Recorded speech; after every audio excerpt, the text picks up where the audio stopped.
संघ एक बहुत ज्यादा टॉलरेंट, प्रोटेक्टिव और स्ट्रॉन्ग सपोर्ट सिस्टम बन सकता है, स्पेशली यूथ के लिए। लेकिन जो पॉलिटिकल ऑपोजिशन है और उनका इकोसिस्टम है आज की तारीख में, वो संघ को इस लाइट से दिखाते हैं कि संघ एक हेट फिल्ड ऑर्गेनाइजेशन है, हेट फिल्ड काम करते हैं, सोसाइटी में हेट स्प्रेड करते हैं, और रोज संघ को कोई ना कोई उनमें से कुछ बुरा भला बोल के चला जाता है। मैंने ये भी देखा है कि संघ रिस्पॉन्ड भी नहीं करता है। और क्यों, मतलब क्यों आप रिस्पॉन्ड नहीं? मैं जानती हूँ कि Sangh is not a hate filled organisation, तो आप रिस्पॉन्ड क्यों नहीं करते? और अगर करना है तो क्या कहेंगे जो इतना बड़ा सेक्शन है सोसाइटी में जो इस तरीके का मैसेज फैलाते हैं और कि संघी को उन्होंने बैड वर्ड बना दिया है, तो उनको आप क्या कहेंगे? ऐसा है कि संघ तो मतलब 143 करोड़ लोग जो आज की जनसंख्या है अपने देश की, उन सबको अपना मानता है। और संघ का काम का तरीका जो है वो प्रेम से सबको जोड़ने का है। और संघ, पहली बात यह है कि बहुत सारे लोग जो टिप्पणी करते हैं वो सत्ता के दृष्टिकोण से सब चीज़ें बोलते, देखते हैं या कैलकुलेट करते हैं, और 5 साल का हिसाब उनका बहुत ज़्यादा चलता है। हम लोगों का हिसाब मतलब शताब्दी का है, तो इसी कारण से बहुत सारा अंतर पड़ता है।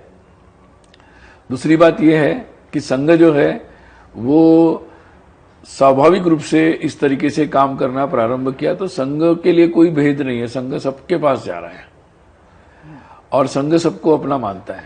तो संघ की सतत प्रक्रिया है। इसलिए कई बार हम लोग रिस्पांस नहीं करते क्योंकि हम जानते हैं कि जो ऊपर से वो बोल रहे हैं, जब हम व्यक्तिगत मिलते हैं उनमें से कई लोग बोलते हैं कि अरे क्या करें, बोलना पड़ता है, हमें पता है आप अच्छा काम कर रहे हैं। तो ये हमें व्यक्तिगत रूप में बोलने वालों को भी, बहुत बड़ा बड़ा बोलने वालों से भी व्यक्तिगत रूप में मिलने पर यही बात हमें समझ में आती है। तो हम जानते हैं उनका खोखलापन जो है उनकी बात का, इसलिए कई बार हम लोग रिस्पॉन्ड नहीं करते, ये बात सच है। लेकिन सच ये है कि क्यों ऐसा हुआ, इसलिए हुआ क्योंकि ये एक हमारी कॉलोनियल या उसके पहले की जो विदेशी ताकतें थी और आज भी उसके जो तंत्र है उसकी लीगेसी के कारण ये बात हो रही है।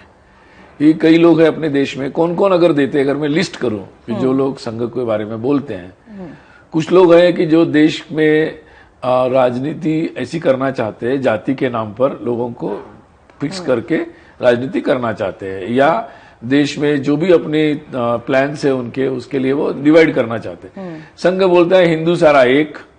अब जब संघ जोर से हिंदू सारा एक बोलता है और धीरे धीरे संघ हिंदू सारा एक कर भी रहा है, तो स्वाभाविक रूप से उनके जो शॉर्ट टर्म प्लान्स है वो फेल होते हैं। उसके कारण वो करते हैं। फिर कई लोग सोचते हैं कि हम पैसा देंगे, लालच देंगे, यहाँ लोगों का मत परिवर्तन, धर्म परिवर्तन कर लेंगे। लेकिन क्या होता है, संघ तो हिंदू संस्कृति, हिंदू समाज, उसकी अच्छाइयां क्या है इसको उजागर करता है। तो उसके कारण वो बात धीरे धीरे समझ में आ रही है। जिस राम मंदिर को लोग कम्युनल कह रहे थे, अब वो भगवान राम के प्रति श्रद्धा का भाव से ये बात उठी थी, ये बात धीरे धीरे सबको समझ में आ गई। तो फिर वो जो सारे तंत्र है वो तंत्र मतलब विफल होते हैं, तो वो बोलते हैं। फिर कुछ लोगों ने सोचा कि जंगल में हम लोगों को, जनजाति लोगों को, अनुसूचित जाति के लोगों को हम भड़का कर उनके हाथ में शस्त्र देकर इस देश की जो लोकतंत्र है या हमारे देश की जो स्वाधीनता है उसको नष्ट कर देंगे, जैसे उन्होंने दुनिया के कम्युनिस्ट के नाम पर दुनिया के कई देशों में किया। लेकिन उनके रास्ते में फिर संघ आ जाता है, क्योंकि संघ के कई सारे सेवा काम चलते हैं जनजाति क्षेत्र में, और हम सब प्रकृति पूजक है। यहाँ कोई बाहर से नहीं आया है, ये सारे यहीं के लोग हैं, हम सब एक ही, हमारा सबका डीएनए एक है। ये बात संघ बोलता है। ये बात साइंटिफिकली प्रूव होती है, हिस्टोरिकली प्रूव होती है, आर्कियोलॉजिकली प्रूव होती है, राखी गढ़ी जैसे प्रोजेक्ट से प्रूव होती है साइंटिफिकली। तो फिर ये सारे प्रयास विफल हो जाते हैं। कुछ लोग हैं कि जो बिना मेहनत की राजनीति करना चाहते हैं जी। लेकिन संघ तो ग्राउंड वर्क करता है, हर मोहल्ले में, हर बस्ती में, हर शाखा, हर जगह, हर घर तक जाता है। संघ के कई अभियान है जिसमें घर तक जाते हैं जी। तो ये सारे अभियानों में फिर जो झूठ बड़े माइक लगाकर जो फैलाते हैं, वो संघ के घर घर जाने के बाद वो कितने भी जोर से चिल्लाए वो सत्य बाहर आ जाता है, तो उसके कारण उनको भी कष्ट होता है। ऐसे बहुत सारे लोग हैं। कुछ लोगों को लगा कि 47 में हमने ऐसी राजनीति की कि देश का विभाजन हो गया, अब वो लोग भी चाहते कि हम ऐसा ही कुछ कर देंगे, लेकिन सारा हिंदू संगठित होता है, वो 140 करोड़ लोगों को अपना मानता है, लेकिन जो लोग देश के खिलाफ है, जो आतंक फैलाते, उनके सामने खड़ा हो जाता है। तो उस कारण से उनके भी प्लान्स अभी तक सफल नहीं हो पाए। जिन्होंने विभाजन पहले किया वही विभाजन हो गया, उनका ही विभाजन हो गया।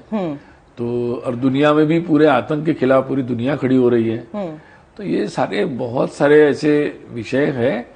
तो ऐसे सारी जो शक्तियां हैं जो देश की एकता, अखंडता, सुरक्षा, हमारे देश का जो उज्जवल भविष्य है जी, कि दुनिया में भारत आज एकदम आगे बढ़ रहा है जी, तो जो लोग तो जो संघ जो है वो उसके साथ है। संघ देश के चांद पर पहुंचने के साथ है, संघ देश की न्यूक्लियर पावर के साथ है, बहुत सारी चीजें ऐसी। जी, जी। तो जो लोग इन बातों को विरोध करते हैं या उसके आधार पर अपनी बात को आगे बढ़ाना चाहते हैं, एग्जैक्टली उनके प्लान्स मतलब नहीं चल पा रहे और धीरे धीरे वो क्या बोलते मतलब वो कमजोर होते जा रहे। They are weakening, they are weakening.